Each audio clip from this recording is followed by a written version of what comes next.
pulse of him. I didn't think anything weird was going to happen that night. That's probably the dumbest part of this story, how normal it all felt right up until it wasn't. I'd known Marcus since college. Same major, same bad habit of procrastinating, same taste in cheap beer. We weren't inseparable, but we were close enough that crashing at his place after a late night never felt strange.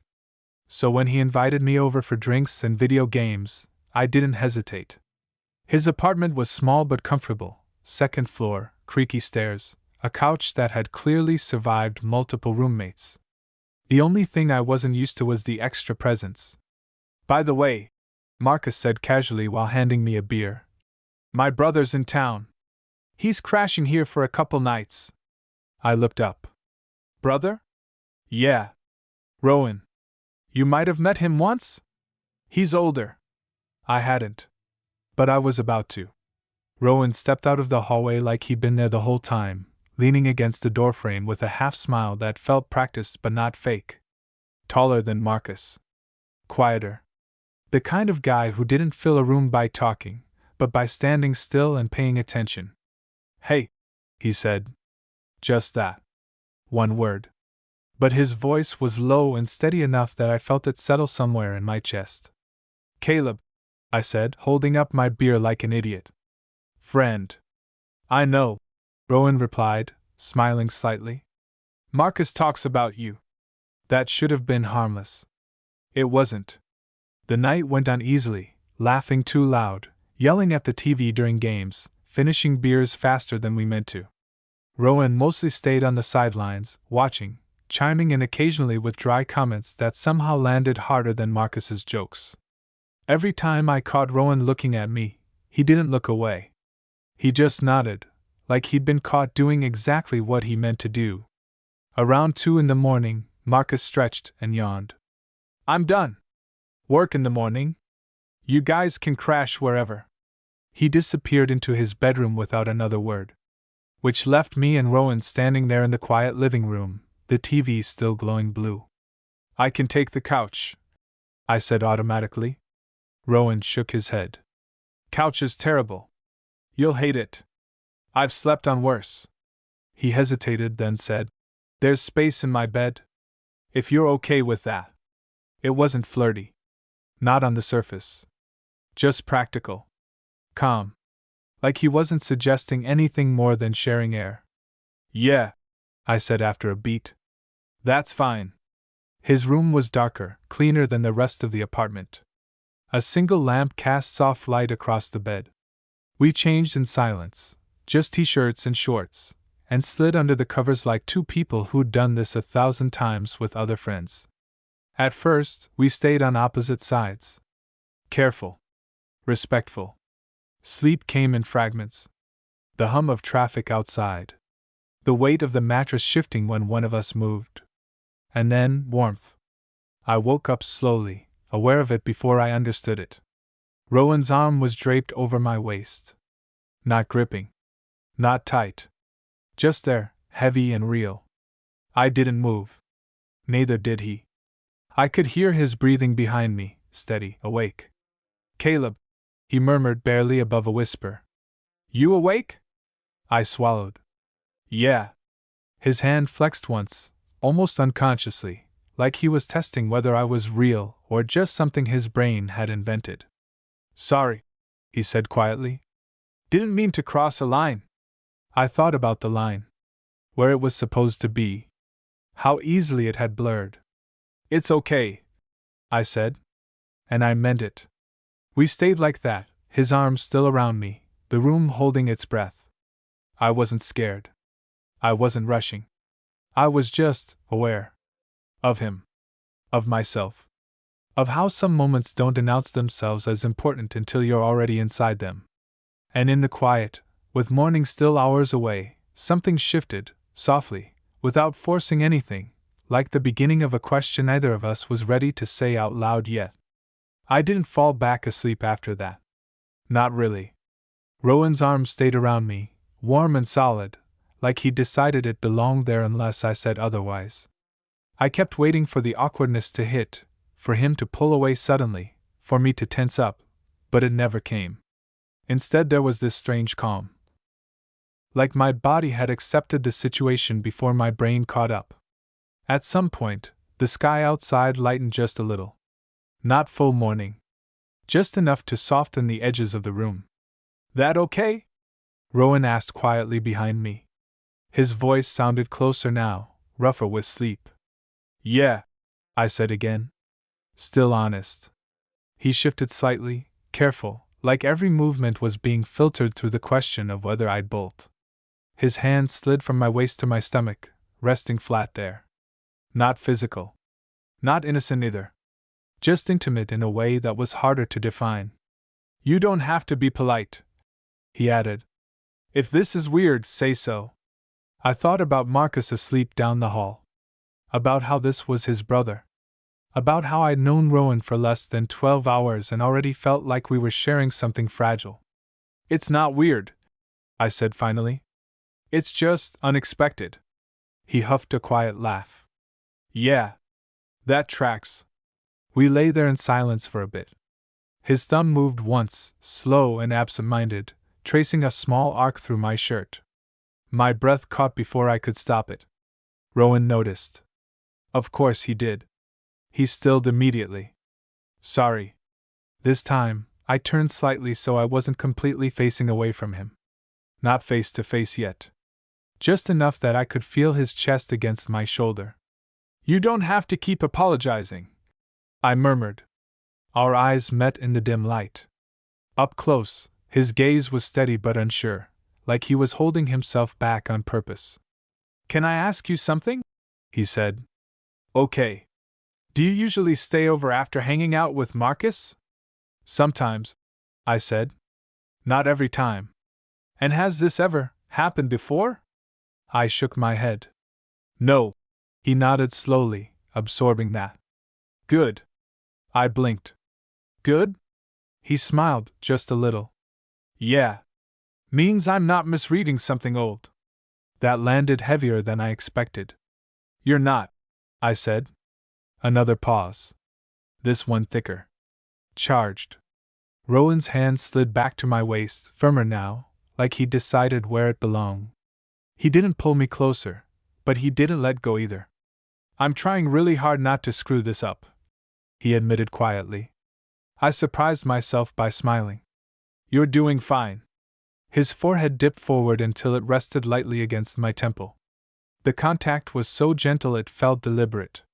"Tell me if I cross a line," he said. "I will." We didn't kiss. Not then. We just stayed there, breathing in sync, bodies close enough that the space between us felt intentional rather than accidental. Eventually, the room brightened enough that the details came back: the dresser, the window, the faint sound of a car passing outside. Morning was arriving whether we were ready for it or not. Rowan's arm loosened, but he didn't pull away completely. His hand stayed at my side, grounding. "Guess we should probably face the day at some point," he said. "Probably," I agreed. Neither of us moved. Lying there, I realized something quietly unsettling and comforting all at once. Whatever this was, it wasn't about the night. It wasn't about sharing a bed or crossed boundaries or whispered words in the dark. It was about the fact that, for the first time in a while, I didn't feel like I was waiting for something to end. I felt like something had just begun. Morning came in slowly, like it was giving us time to decide who we were going to be once the light fully arrived. I woke to the sound of movement in the kitchen, cups clinking, a cabinet closing too hard. Marcus was up. That fact alone should have snapped everything back into place. Instead, Rowan was still behind me, his arm loose now but present, his knee resting lightly against the back of my thigh. I stayed still, staring at the wall, letting the moment stretch. "You awake?" he murmured. "Yeah." He exhaled, a quiet breath against my neck. "We should probably, you know." "Yeah," I said again. "We should." Neither of us moved. Eventually, Rowan shifted first, carefully pulling his arm back like he was undoing something fragile. The absence of his warmth was immediate. I sat up, rubbing my face, suddenly aware of how close the room felt. Hey, he said quickly, sitting up too. Last night, this morning, I don't regret it. I looked at him. Really looked. His hair was messed up, his eyes still heavy with sleep, expression open in a way that felt unguarded. Me neither, I said. That seemed to ease something in him. His shoulders relaxed just a little. We changed quietly, avoiding bumping into each other, not because it was awkward, but because it felt charged, like any accidental touch might tip us somewhere we weren't ready to explain. In the kitchen, Marcus was leaning against the counter scrolling on his phone, mug in hand. You guys alive? He asked without looking up. Barely, I said. Rowan grabbed a mug and poured coffee like he'd done it 100 times before. He didn't look at me. Not yet. Marcus glanced between us, squinting. You sleep okay? Yeah, I said. Rowan nodded. Fine. Marcus shrugged. Couch really is trash. That was it. No suspicion. No questions. Just the morning rolling on like it always did. We sat at the table, the three of us, sunlight creeping in through the blinds. Rowan's knee brushed mine once under the table, an accident maybe. He didn't pull away. Neither did I. The conversation stayed light. Weekend plans? Work complaints. Nothing that hinted at what had passed between us in the dark. But every so often, Rowan would glance at me, quick and unreadable, like he was checking that I was still there. Still okay. When it was time for me to leave, I stood by the door pulling on my shoes, suddenly aware of how much I didn't want to go. Text me later, Marcus said. We'll do this again soon. Yeah, I replied. Rowan stepped forward. I'll walk you out. Marcus waved it off, already distracted. The stairwell was quiet, cool compared to the apartment. We descended slowly, footsteps echoing. Outside, we stopped. I don't want this to feel like something we pretend didn't happen, Rowan said, not quite meeting my eyes. It doesn't, I replied. At least, it doesn't to me. That made him smile, small, genuine. Good, he said. Because I'd like to see you again. Just us. I didn't hesitate. I'd like that. He reached out, hesitated, then settled for squeezing my shoulder, warm, steady, promising restraint instead of urgency. Text me, he said. I will. I walked to my car feeling lighter than I had any right to. Not giddy. Not reckless. Just grounded. Driving away, I kept thinking about how nothing dramatic had happened. No declarations. No lines crossed beyond repair. Just two people waking up to the quiet understanding that something real doesn't always announce itself loudly. Sometimes it just stays with you, soft, persistent, asking to be given a little more space to grow. I didn't hear from Rowan right away, and that was probably a good thing. The rest of the day moved on like it was supposed to, emails, errands, half listening to a podcast while staring out my window. But everything felt slightly off, like the volume had been turned down on the world. My thoughts kept circling back to his voice in the dark, the weight of his arm, the way he'd said he didn't want to pretend nothing happened. Around 7 that evening my phone buzzed. Rowan, you make it home okay? I stared at the message longer than necessary before replying. Me, yeah? Just got settled. 3 dots appeared almost immediately. Then disappeared. Then came back. Rowan, I keep replaying this morning in my head. Hope that's not weird. I smiled despite myself. Me, if it is, then we're both weird. We ended up talking for hours. Nothing dramatic, just bits of ourselves unfolding naturally. He told me about growing up as the responsible one, the older brother who always felt like he had to be steady. I told him about how I'd gotten good at keeping things light, even when I felt something deeper underneath. It's easier to joke than to risk it, I admitted at one point. Rowan sent back, yeah? I know that one. At some point, he asked if I wanted to grab coffee later in the week. Not a late night thing. Not an excuse. Just coffee. I said yes before I could overthink it. The cafe he chose was small and quiet, the kind of place with mismatched chairs and plants that looked half forgotten. I got there first, nerves humming low in my chest. When Rowan walked in, he scanned the room until his eyes landed on me. His face softened immediately, like he'd exhaled without realizing he'd been holding his breath. "Hey," he said, sliding into the chair across from me. "Hey." Sitting across from him in daylight felt different, but not worse.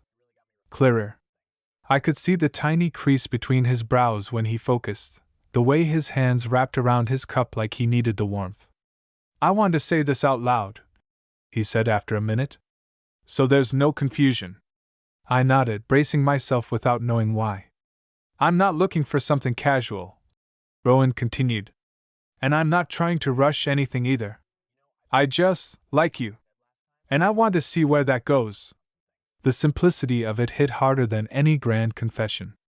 "I like you too," I said. "And I appreciate you saying it straight." He smiled then, really smiled, and some of the tension eased out of his shoulders. We talked until our cups were empty and the afternoon crowd started filtering in. When we stood to leave, there was a brief, uncertain pause outside the cafe. Rowan stepped closer, giving me time to move away if I wanted to. I didn't.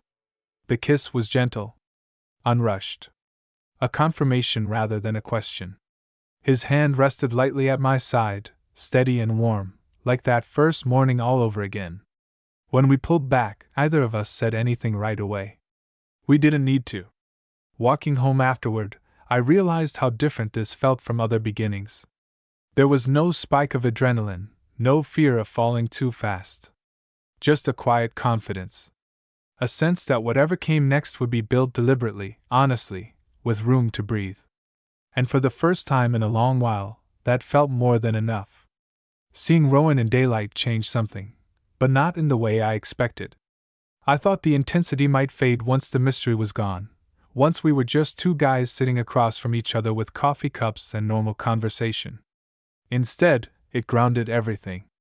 Like whatever spark had started in the dark had found its footing in something real. We didn't rush into anything after that. No dramatic texts.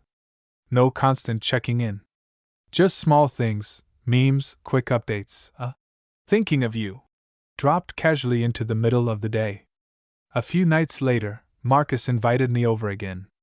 Same setup. Same apartment. Different energy. I hesitated before saying yes, then realized I didn't want to avoid it. I didn't want to pretend. When I arrived, Rowan was already there, sitting on the arm of the couch talking with Marcus like nothing in the world had shifted. He looked up when I walked in, his eyes catching mine for just a second longer than necessary. Not secretive. Just intentional. Dinner was easy. Comfortable. If anyone had been watching closely, they might have noticed the way Rowan angled his body toward me, or how his hand brushed my back when he passed behind my chair. But Marcus didn't seem to notice, or if he did, he didn't comment. Later, Marcus stretched and announced he was heading to bed early again. "Don't stay up all night," he said, pointing vaguely between us. "We won't," Rowan replied smoothly. The door closed. Silence settled. Rowan looked at me then, really looked. "You okay?" "Yeah," I said. "I was just thinking about how weirdly calm this feels." He smiled. "Same." We ended up back in his room, not by default this time, but by choice. We sat on the bed, fully awake, talking about nothing important. Music low. Window cracked open. "I keep thinking about that morning," I admitted quietly. "You waking me up like that." His expression softened. "I almost didn't say anything. Thought maybe I should pull away and pretend." "I'm glad you didn't." "So am I." He leaned in slowly, giving me time, always time. The kiss felt different now, deeper, more assured. Not about discovery, but intention. His hand settled at my waist, familiar and grounding. We pulled back before it went too far. Not because we didn't want more, but because either of us felt the need to rush there yet. Rowan rested his forehead against mine. "We should probably talk to Marcus at some point." I nodded. "Yeah. Not tonight." Not tonight, he agreed. We lay back on the bed side by side, not touching much, just close enough to feel each other's presence. The room felt peaceful. Earned. At some point, I realized how different this was from other almost I'd had, how this didn't feel like something that would vanish in the morning light. When I left later that night, Rowan walked me to the door. No audience. No pressure. Just a quiet pause before I stepped out. Text me when you get home, he said. I will. Driving away, I thought about how the story might sound if I told it someday, how I'd spent the night at my friend's apartment, and his brother woke me up, and somehow that moment rewrote more than just one morning. It didn't feel like a secret anymore. It felt like the beginning of something steady. Something that had room to grow without hiding. And that realization settled in gently, like a deep breath I didn't know I'd been holding. The idea of talking to Marcus sat between us for a few days like a box we kept stepping around. Not because we were scared of him exactly, more because once we said it out loud, whatever this was would become real in a way we couldn't quietly undo. I didn't bring it up. Rowan didn't either. But it was there, hovering in the pauses between texts, in the way he'd squeeze my hand just a little longer before letting go. It finally came up on a Thursday night when we were walking back from dinner. The air was cool, the city calmer than usual, like it was holding space for us. I think I should tell him, Rowan said suddenly. I stopped walking. He stopped too.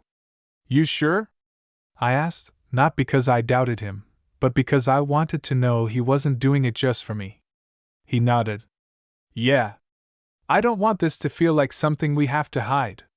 And I don't want you wondering if I'll choose comfort over honesty. That mattered more than he probably knew. Okay, I said. Then yeah. Let's do it. Marcus took it better than I expected. Worse than Rowan hoped. Somewhere in the middle of relief and confusion. He stared at Rowan for a long second, then at me, then back at Rowan. So, how long has this been a thing? Rowan didn't dodge it. Since the night Caleb stayed over. Marcus blinked. The night you. He stopped himself, exhaled. Wow. I held my breath without realizing it. He rubbed his face, pacing once across the living room. I mean, okay. I'm not mad. I just need a minute to recalibrate. Rowan stayed calm. Steady. The same way he always was. I get that, he said. I just didn't want to keep you in the dark. Marcus finally looked at me. Really looked. You good? I nodded. Yeah. I am. That seemed to settle something. Not everything, but enough. All right, Marcus said slowly. Then, don't make it weird. Rowan gave a dry smile. We'll try. After that, things eased. Not instantly, but naturally. Marcus cracked a joke a few minutes later. We all laughed. The tension loosened. Later that night, Rowan and I sat on his bed again, not touching at first, just letting the quiet return. You okay? He asked. Yeah, I said. You? He leaned back on his hands, looking up at the ceiling. Relieved? I scooted closer, resting my shoulder against his.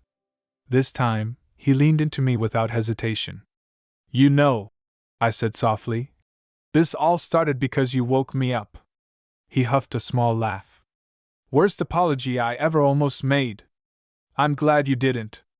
He turned then, slow and deliberate, and kissed me, deeper than before, but still careful.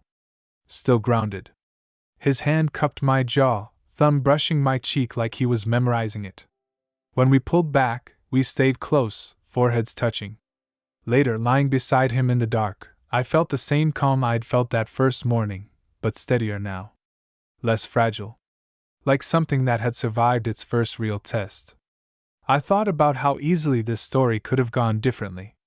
How one pulled away hand or unspoken fear could have closed the door before it ever opened. Instead, we'd let it breathe. As I drifted toward sleep, Rowan's hand resting warm and familiar at my side, I realized something quietly certain. This wasn't a moment I'd look back on and wonder what if. It was something I was already living. And that made all the difference. I didn't notice the moment it stopped feeling new. Not because it faded, but because it settled. A few weeks passed, then more. Rowan and I slipped into something that didn't need constant checking or explanation. We saw each other in the in-between spaces, quick dinners after work, lazy Sundays where we barely left his apartment, the occasional night at mine when neither of us felt like moving. Marcus adjusted too. Slowly. Awkwardly at first. Then with the same casual acceptance he gave everything else once he understood it wasn't a threat. One night we were all sitting on the couch, some dumb show playing in the background, when Marcus glanced at us and said, "You know, I should be annoyed you two are disgustingly functional." Rowan smirked. "And yet." Marcus shook his head, smiling despite himself. "Yeah. And yet." Later that night, Rowan and I ended up on the balcony, the city spread out below us, lights blinking like they had their own quiet rhythm. He leaned against the railing, arm brushing mine. "You ever think about how weird timing is?" he asked. "All the time. If you hadn't stayed over that night, I know," I said. "But I did." He smiled at that. Not big. Not flashy. Just sure. He turned toward me, resting his forehead against mine, the familiar closeness grounding instead of electric now. The want was still there. It just didn't shout anymore. "I don't need this to be perfect," he said quietly. "I just need it to be honest." "It is," I replied. "With you it is." We kissed then, not to seal anything, not to prove anything, but because it felt like the most natural punctuation to the moment. His hand found mine, fingers threading together like they'd learned the shape already. Later, lying in bed, I watched the slow rise and fall of his chest. The room was dark, peaceful, full of that calm you only get when nothing's being held back. I thought about how easily I'd almost brushed that first morning off. How simple it would have been to roll away, laugh it off, keep things safely unchanged. Instead, Rowan had spoken. I'd answered. And something real had grown in the space between those choices. As sleep crept in, his arm settled around me, not tentative anymore, not testing. Just there. Familiar. Certain. I realized then that this story wasn't really about spending the night at my friend's apartment, or even about his brother waking me up.